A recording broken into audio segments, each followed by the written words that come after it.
സുകന്യ ധർമ്മന്റെ ഭാര്യയല്ലേ? സുകന്യ ഇരിക്കുന്നത് ധർമ്മൻ ഇരിക്കുന്നതിന് തുല്യം തന്നെയാ. ആ എന്നാ പിന്നെ സോനിയ ഇരിക്കട്ടെ. സോനിയ വാ. വാ.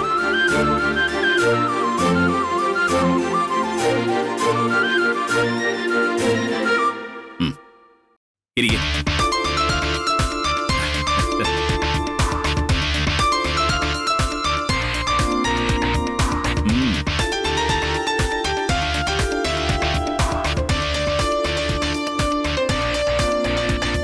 ഏട്ടാ, ആദ്യത്തെ കച്ചവടം ഐശ്വര്യമായിട്ട് ഏട്ടൻ തന്നെ നടത്തണം. ഞാൻ തുടങ്ങാല്ലേ അമ്മേ?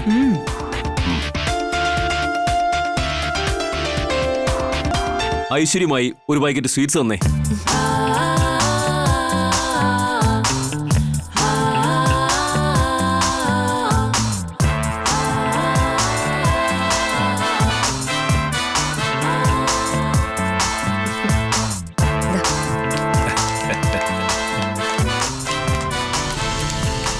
എന്നാ ഞാൻ ഒരിടം വരെ പോയിട്ട് വരാം. എടാ, നീ ഈ സമയത്ത് എവിടെ പോവാ? നീ എവിടെ പോയിരുന്നേ? എനിക്കൊന്ന് രണ്ടുപേരെ കാണണം.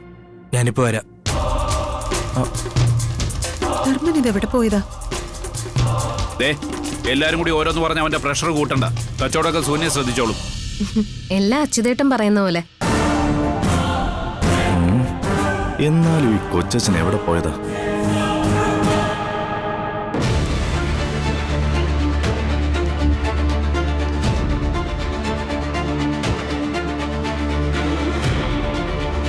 അകത്തേക്ക് കയറണോ?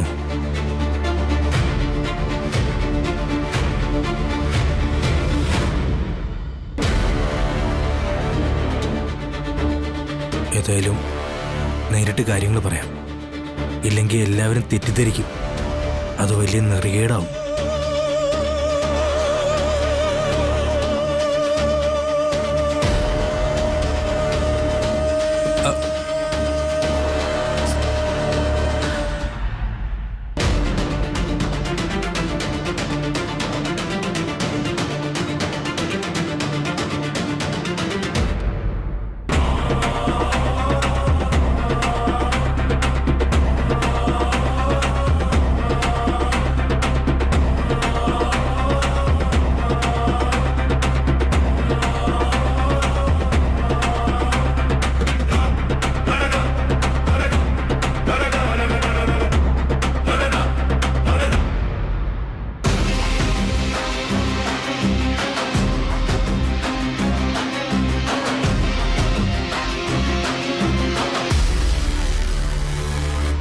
ഇവിടേക്കുള്ള വഴി നീ മറന്നില്ലല്ലോ.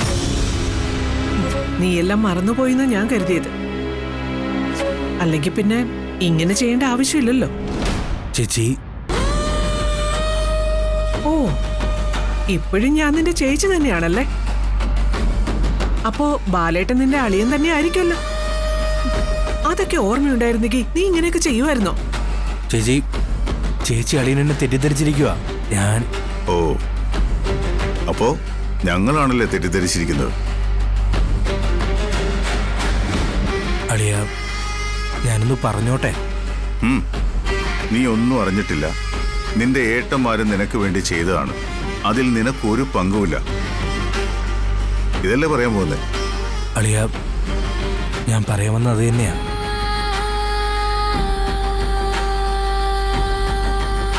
ഞങ്ങളോട് ഇങ്ങനെയൊക്കെ ചെയ്യാൻ നിനക്ക് എങ്ങനെ തോന്നിയടാ? ഇത്രയും വേഗം നീ പഴയതൊക്കെ മറന്നോ?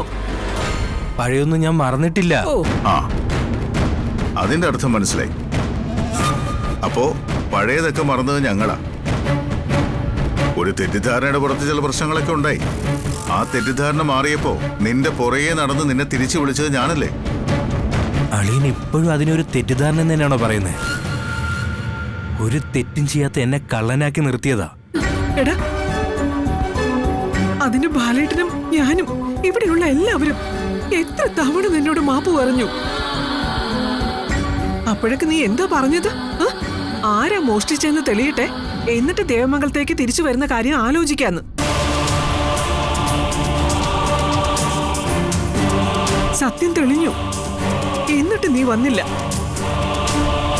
ശരി, നിന്റെ മനസ്സിൽ ഞങ്ങൾ ഉണ്ടാക്കിയ മുറിവുണങ്ങാൻ സമയമെടുക്കുമെന്ന് കരുതി. അതും കഴിഞ്ഞു. നീ വരൂന്ന് ഞങ്ങൾ കരുതി. ഞങ്ങൾ എല്ലാവരും നിനക്ക് വേണ്ടി കാത്തിരുന്നു. പക്ഷേ നീ ആ മുറിവ് ഒരു വലിയ വ്രണമാക്കി മനസ്സിൽ സൂക്ഷിക്കുകയാണെന്ന് ഞാൻ അറിഞ്ഞില്ലടാ.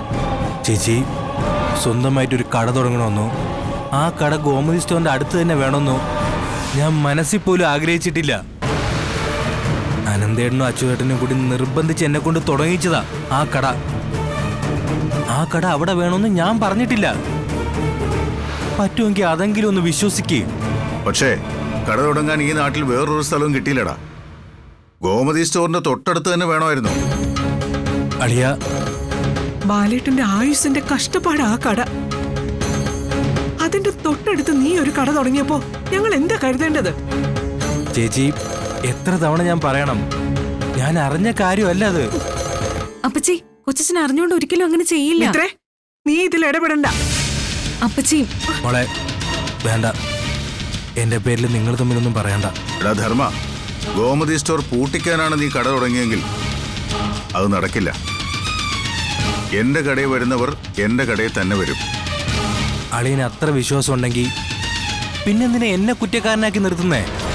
കട തുടങ്ങി, ഇനി കസ്റ്റമറെ പിടിക്കാൻ നീ എന്തൊക്കെ ചെയ്യൂന്ന് ആർക്കറിയാം? ചേച്ചി, കട തുടങ്ങിയ കാര്യം നിങ്ങൾ നിന്നും മറക്കണ്ടെന്ന് തോന്നി, അതുകൊണ്ടാണ് ഞാൻ വന്നത്. ഇനി ഞാൻ മനഃപൂർവ്വം ചെയ്തതാണെന്നോ പക തീർക്കാൻ ചെയ്തതാണെന്നോ നിങ്ങൾക്ക് എങ്ങനെ വേണമെങ്കിലും കരുതാം. കൊച്ചച്ഛ, കുടിക്കാൻ എന്തെങ്കിലും എടുക്കട്ടെ? കൊടുക്ക് കൊടുക്ക്, പാല് കൊടുത്ത് കൈക്ക് തന്നെ കൊത്തുന്നവനല്ലേ?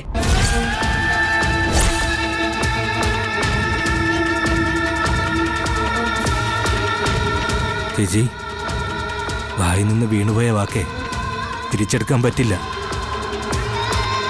ഇപ്പൊ പറഞ്ഞു തോർത്ത് ചേച്ചി നാളെ വിഷമിക്കും. എനിക്ക് ഒരു വിഷമം ഉണ്ടാവില്ലടാ. നിന്റെ സ്വഭാവേ ഇപ്പൊ എനിക്ക് ശരിക്കും മനസ്സിലായി. നീ ഒരു വിഷപ്പാമ്പാ. ആയിക്കോട്ടെ, ഞാൻ വിഷപ്പാമ്പാണെങ്കിൽ അങ്ങനെ തന്നെ. പക്ഷേ ഈ വിഷപ്പാമ്പ് എന്റെ ചേച്ചി അളിയനെയും കടിക്കില്ല. അയ്യോ, ഇനി നീ ഞങ്ങളോട് സ്നേഹം കാണിക്കണ്ട. കാണിച്ചിടത്തോളൊക്കെ മതി.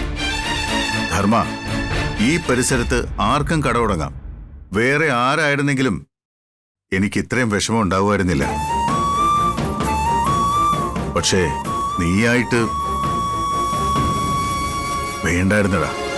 ഇത് നീ ചെയ്യരുതായിരുന്നു. അളിയ, അളിയനെയും ചേച്ചി എങ്ങനെ വിശ്വസിപ്പിക്കണമെന്ന് എനിക്കറിയില്ല. ഞാൻ എന്തൊക്കെ പറഞ്ഞാലും നിങ്ങൾ വിശ്വസിക്കാനും പോകുന്നില്ല. ഞങ്ങളെ വിശ്വസിപ്പിക്കണമെന്ന് നിനക്ക് നിർബന്ധമൊന്നുമില്ലല്ലോ. എനിക്കെന്ത് നിർബന്ധം? പറയാനുള്ളത് ഞാൻ പറഞ്ഞു. വിശ്വസിക്കണോ വേണ്ടേ അത് നിങ്ങളുടെ ഇഷ്ടം. ദേ, ഒരു കാര്യം ഞാൻ പറയാം. ഞങ്ങളെ വേദനിപ്പിച്ചിട്ട് നീ തുടങ്ങിയ ആ കട നിനക്കൊരിക്കലും ഗുണം ചെയ്യില്ല. അധികം നാളത് അവിടെ ഉണ്ടാവില്ല. ഗോമതി, ഇവൻ ഇത്രയും ചതി നമ്മളോട് കാണിച്ചിട്ട് ഞാൻ എന്തെങ്കിലും പറയുമ്പോ എന്തിനാ ബാലേട്ട എന്നെ തടയുന്നത്? വേണ്ടളിയ, ചേച്ചിയെ തടയണ്ട. ചേച്ചി പറയട്ടെ. ചേച്ചിയുടെ സ്വഭാവം എനിക്കറിയാം. ദേഷ്യം വന്ന മുന്നിൽ ആരാണെന്ന് പോലും നോക്കാതെ ചേച്ചി എന്തെങ്കിലുമൊക്കെ അങ്ങ് വിളിച്ചു പറയും. പിന്നെ പറഞ്ഞു തോർത്ത് ഒറ്റയ്ക്കിരുന്ന് കരയും. നിന്നോട് പറഞ്ഞു തോർത്ത് ഞാൻ കരയില്ലടാ. പറഞ്ഞതൊക്കെ നീ കേൾക്കേണ്ടത് തന്നെയാ.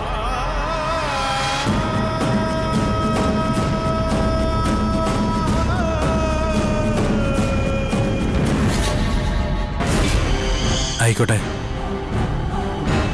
കട തുടങ്ങിയത് പറയാൻ വേണ്ടിയിട്ടാണ് ഞാൻ ഇങ്ങോട്ട് വന്നത്. ഞാനത് പറഞ്ഞു. ഞാൻ പോവുക. കോട്ടമോളെ,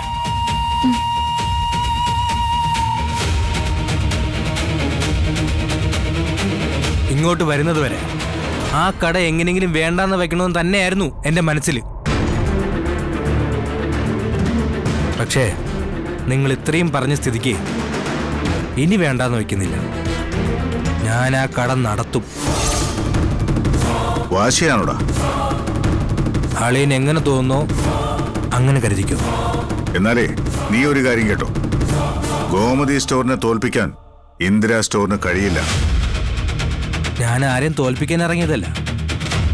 പക്ഷെ എൻ്റെ കട മാന്യമായിട്ട് ഞാൻ നടത്തും. ഒരു മാസം അതിൽ കൂടുതൽ ആ കട ഇവിടെ നിൽക്കില്ല. ഒരു മാസം തന്നെ ധാരാളം അളിയാ. അതുവരെ ഞാൻ കച്ചവടം പൊടി പൊടിക്കും. കാണാടാ. കാണാം.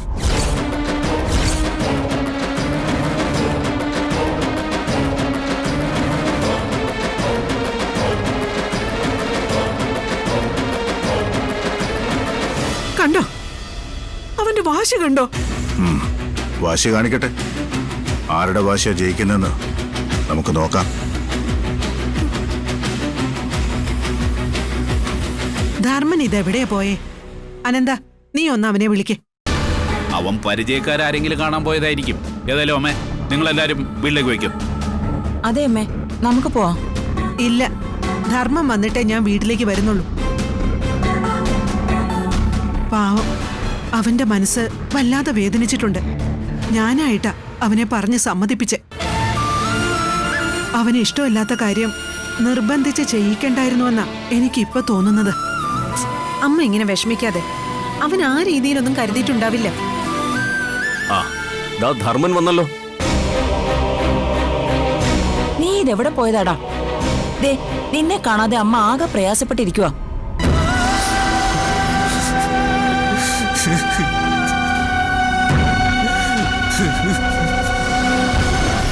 എന്താ ധർമ്മേട്ട, എന്തിനാ കരയുന്നേ? ഒന്നുമില്ല. കാരണമൊന്നുമില്ലാതെ ഒരാൾ ചുമ്മാ കരയുവോ? എന്താ നിന്റെ പ്രശ്നം? ഞാൻ പറഞ്ഞില്ലായിരുന്നു ഗോമതി സ്റ്റോറിന്റെ അടുത്തൊരു കട എനിക്ക് വേണ്ടാന്ന്. ഇപ്പൊ എന്താ പറ്റിയേ? അളിയനും ചേച്ചി എന്നെ ആക്ഷേപിച്ചു. ഞാൻ പറഞ്ഞതൊന്നും അവര് കേട്ടില്ല. ഓ, അപ്പൊ അവരെ കാണാനാ നീ പോയതല്ലേ?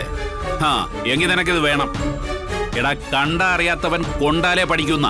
നീ കൊണ്ടിട്ടും പഠിക്കുന്നില്ലല്ലോ. എന്റെ കുറ്റബോധം മാറണമെങ്കിൽ, ഞാൻ കാണിച്ചത് നെറുകേടാണെന്ന് തോന്നാതിരിക്കണമെങ്കിൽ എനിക്ക് അളിയനും ചേച്ചിയും കണ്ട് സംസാരിക്കണമായിരുന്നു. അങ്ങനെ പോയതാ. എന്തായാലും അവരുടെ തനിനിറം മനസ്സിലായല്ലോ. കുറ്റബോധം ഇപ്പം മാറിയല്ലോ. ഇനി സമാധാനമായിട്ട് കടയിലിരിക്കെ. വിഷമിക്കാതെ മോനെ, ഗോമതിയോട് ഞാൻ ചോദിക്കാം. ആ അതൊന്നും ഇപ്പൊ ചോദിക്കണ്ട, വിട്ടേക്ക്. അമ്മേ, അമ്മ വാ, നമുക്ക് പോവാം.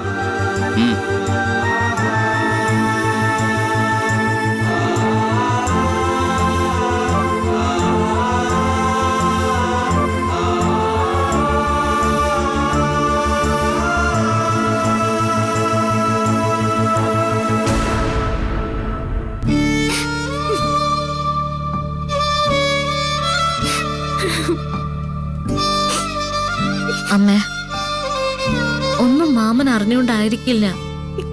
എല്ലാം അവൻ അറിഞ്ഞുകൊണ്ട് തന്നെയാ. അവൻ പക തീർത്തതാ. അവന്റെ മനസ്സിൽ ഇത്രയും വലിയ വിഷം ഉണ്ടെന്ന് ഞാൻ അറിഞ്ഞില്ല. അപ്പച്ചേ, കൊച്ചച്ഛൻ മനഃപൂർവ്വം നമ്മളെ ദ്രോഹിക്കാൻ വേണ്ടി ഇങ്ങനെയൊന്നും ചെയ്യില്ല. കൊച്ചച്ഛന്റെ സ്വഭാവം അപ്പച്ചിക്ക് അറിയില്ലേ? കൊച്ചച്ഛൻ ഒരു പാവമല്ലേ? അങ്ങനെ തന്നെ ഞാൻ വിചാരിച്ചുകൊണ്ടിരുന്നത്. എന്റെ അനിയനെ എനിക്കറിയാമെന്ന് ഇത്രയും കാലം ഞാൻ കരുതിയിരുന്നത്. ഇല്ല, എനിക്ക് അവനെ അറിയില്ല. അമ്മ, മാമന് സ്വന്തമായിട്ടൊരു വരുമാന മാർഗം ഉണ്ടാവണമെന്ന് അമ്മയെ ഏറ്റവും കൂടുതൽ ആഗ്രഹിച്ചതല്ലേ? നിങ്ങൾക്കത് അറിയാലോ. അവൻ രക്ഷപ്പെട്ട് കാണണമെന്ന് മാത്രമേ ഞാൻ ആഗ്രഹിച്ചിട്ടുള്ളൂ. പക്ഷെ ഇപ്പൊ അവൻ ചെയ്തു വെച്ചിരിക്കുന്നത് എന്താ? അമ്മ, മാമൻ ഒരു കട തുടങ്ങിയെന്ന് വെച്ച് നമ്മുടെ കടയ്ക്ക് ഒരു കുഴപ്പം ഉണ്ടാവില്ല. നമ്മുടെ കടയിൽ വരുന്ന ആൾക്കാര് നമ്മുടെ കടയിൽ തന്നെ വരൂ. നിനക്ക് കച്ചവടത്തെ കുറിച്ച് കുന്ത അറിയാം മീനു. അടുത്തടുത്ത് 2 കടകൾ വന്നു കഴിഞ്ഞാൽ ഏതെങ്കിലും ഒരു കടയിലെ കച്ചവടം കുറയില്ലേ? കച്ചവടം കുറയുന്നതല്ല എന്റെ പ്രശ്നം. ബാലേട്ടനോട് അവനിത് ചെയ്തല്ല, അതെനിക്ക് സഹിക്കാൻ പറ്റാത്തത്. അപ്പച്ചി, അങ്കിളിനെതിരെ ഒരിക്കലും കൊച്ചച്ഛൻ നിൽക്കില്ല. ഇത് അച്യുതൻ കൊച്ചച്ഛൻ ഒപ്പിച്ച എന്തോ പണിയാ. മിത്രേ, നീ വെറുതെ അവനെ ന്യായീകരിക്കാനായിട്ട് എന്തെങ്കിലുമൊക്കെ പറയരുത്. പിന്നെ അമ്മ എന്താ പറയുന്നേ? മാമൻ മനഃപൂർവ്വം നമ്മുടെ കടക്കെതിരെ നീങ്ങുന്നാണോ? മാമൻ ഒരിക്കലും അങ്ങനെ ചെയ്യില്ല അമ്മേ. അവൻ ചെയ്യും. അവന്റെ മനസ്സിൽ നമ്മളോട് അത്രയ്ക്ക് പകയുണ്ട്. മാമന് നമ്മളോട് പകയോ? അതെ, ചെയ്യാത്ത തെറ്റിന് അവനെ ശിക്ഷിച്ചു എന്നുള്ളത് ശരിയാ. അതിന് അവന് പുറകെ നടന്ന് എത്ര തവണ മാപ്പ് പറഞ്ഞു. ബാലേട്ടൻ അവനെ നേരിട്ട് പോയി വിളിച്ചില്ലേ? എന്നിട്ട് അവൻ എന്താ ചെയ്ത്? ബാലേട്ടന്റെ മുഖത്ത് നോക്കി അവൻ ചോദിച്ചു, നിങ്ങൾ ആരാണെന്ന്. എന്നിട്ടും ബാലേട്ടൻ മറുത്തൊരക്ഷരം പറഞ്ഞില്ല. ഞാൻ എത്ര തവണ അവനെ തിരിച്ചു വിളിച്ചു, കാല് പിടിച്ചു പറഞ്ഞില്ലേ, മോനെ നീ തിരിച്ചു വാടാന്ന്.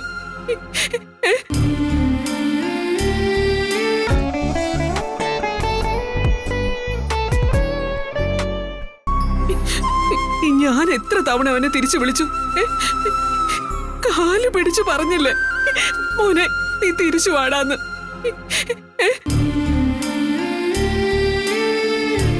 അപ്പോഴൊക്കെ ഞാൻ വിചാരിച്ചിട്ടുണ്ട്, അവന്റെ മനസ്സിൽ വിഷമം തട്ടിയിട്ടുണ്ടല്ലോ, അതൊന്നും മാറിക്കോട്ടെ.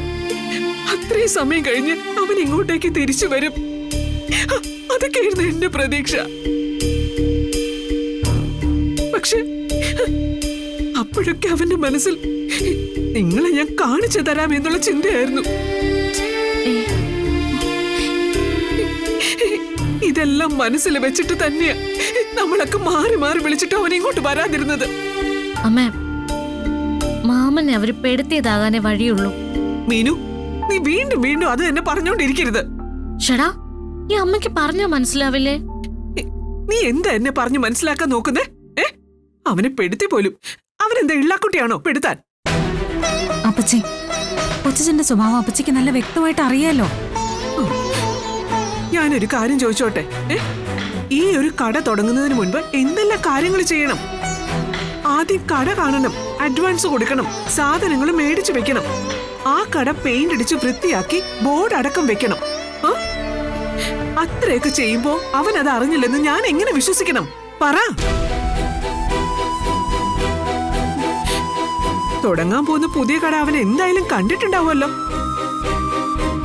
അവന് ബാലേട്ടനോട് എന്തെങ്കിലും ആത്മാർത്ഥത ഉണ്ടായിരുന്നെങ്കിൽ അവൻ എന്തായിരിക്കും അനന്തേട്ടനോടും അച്യുതേട്ടനോടും പറയുന്നത്? അവിടെ എനിക്കൊരു കട വേണ്ട വേണ്ട എന്നല്ലേ പറയൂ. പക്ഷെ അവൻ എന്താ ചെയ്തേ? അവൻ അവിടെ തന്നെ കട വേണമെന്ന് വാശി പിടിച്ചു കാണും. അപ്പച്ചി, കൊച്ചച്ഛൻ അങ്ങനെ വാശി പിടിക്കില്ല. ഇതവൻ വാശിക്ക് ചെയ്തത് തന്നെയാ, എനിക്ക് ഉറപ്പാ. ഇത്രയും കാലം അവൻ ഇവിടുന്ന് ഇറക്കി വിട്ടതിൽ എനിക്ക് സങ്കടം ഉണ്ടായിരുന്നു. ഇപ്പൊ എനിക്ക് ഒരു സങ്കടവും ഇല്ല. അവന്റെ മനസ്സിൽ കൊടും വിഷമാണെന്ന് ഇന്ന് എനിക്ക് മനസ്സിലായി. അവൻ പാമ്പ, വിഷപ്പാമ്പ്. അമ്മ, ഇങ്ങനൊന്നും ചിന്തിക്കല്ലേ. ഞാൻ ഇതുപോലെ തന്നെ ചിന്തിക്കൂ മീനു. അവൻ എന്റെ അടുത്ത് പക കാണിക്കാമെങ്കിൽ തിരിച്ച് എനിക്കും അങ്ങനെ തന്നെ കാണിക്കാം. എന്റെ കൈ പിടിച്ച് കൂടെ വന്ന ചെക്കന അവനിപ്പോ ഈ കുടുംബത്തോടും പാലേട്ടനോടും നമ്മളോടും എല്ലാം പകയും വൈരാഗ്യം ഒക്കെ കാണിച്ചുകൊണ്ടിരിക്കുക. നമ്മുടെ ഭാഗത്ത് തെറ്റുണ്ടായിട്ടുണ്ട്, ശരിയാ.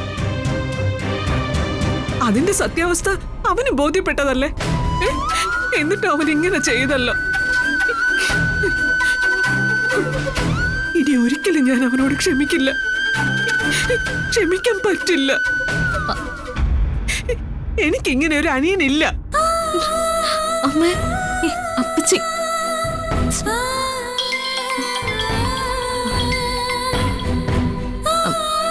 ഒരു മിനിറ്റ്, ഓഫീസിൽ നിന്ന്.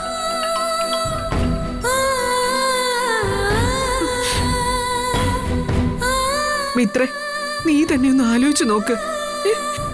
എടി, ഞാൻ അവനെ എത്ര സ്നേഹിച്ചതാ. ഞാനും ബാലേട്ടനും ഞങ്ങളുടെ മൂത്ത മകന്റെ സ്ഥാനത്തല്ലേ അവനെ കണ്ടിട്ടുള്ളൂ. സ്വന്തം മക്കൾ അച്ഛനമ്മമാരോട് ഇങ്ങനെയൊക്കെ ചെയ്ത അത് സഹിക്കാൻ പറ്റുമോ? എന്റെ ആനന്ദോ ആര്യനോ ആകാശോ ആണെങ്കിൽ ഞങ്ങളോട് ഇങ്ങനെയൊക്കെ ചെയ്യോ? ഇല്ല, അവരൊരിക്കലും ഇങ്ങനെ ചെയ്യില്ല. എത്ര ദേഷ്യം ഉണ്ടെങ്കിലും ചെയ്യില്ല. അപ്പോ ഞങ്ങള് സ്നേഹിച്ചതുപോലെ അവൻ ഞങ്ങളെ സ്നേഹിച്ചില്ല. ഞങ്ങളെ മനസ്സിലാക്കിയതുപോലെ അവൻ ഞങ്ങളെ മനസ്സിലാക്കിയില്ല. അതല്ലേ കാര്യം.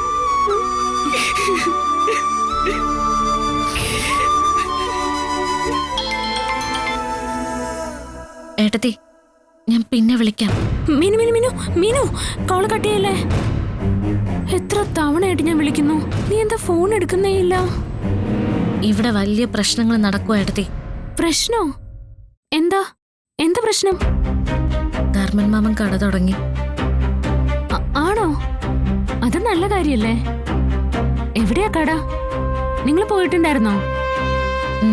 ഞങ്ങളാരെയും മാമൻ വിളിച്ചില്ല. വിളിച്ചില്ലേ?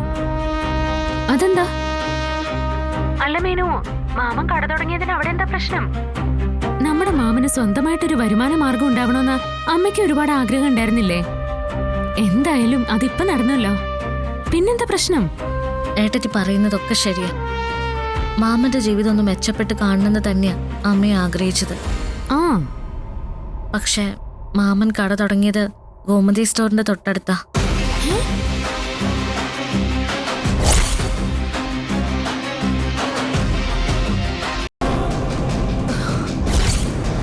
എന്റെ അനിയനെ ബാലേട്ടനെതിരായി തിരിപ്പിച്ച് ബാലേട്ടനെ തോൽപ്പിക്കാൻ നടത്തുന്ന ഒരു ശ്രമവും വിജയിക്കില്ല. ഞങ്ങൾ നല്ല അന്തസ്സായിട്ട് തന്നെ ഗോമതി സ്റ്റോർ മുന്നോട്ട് കൊണ്ടുപോകും.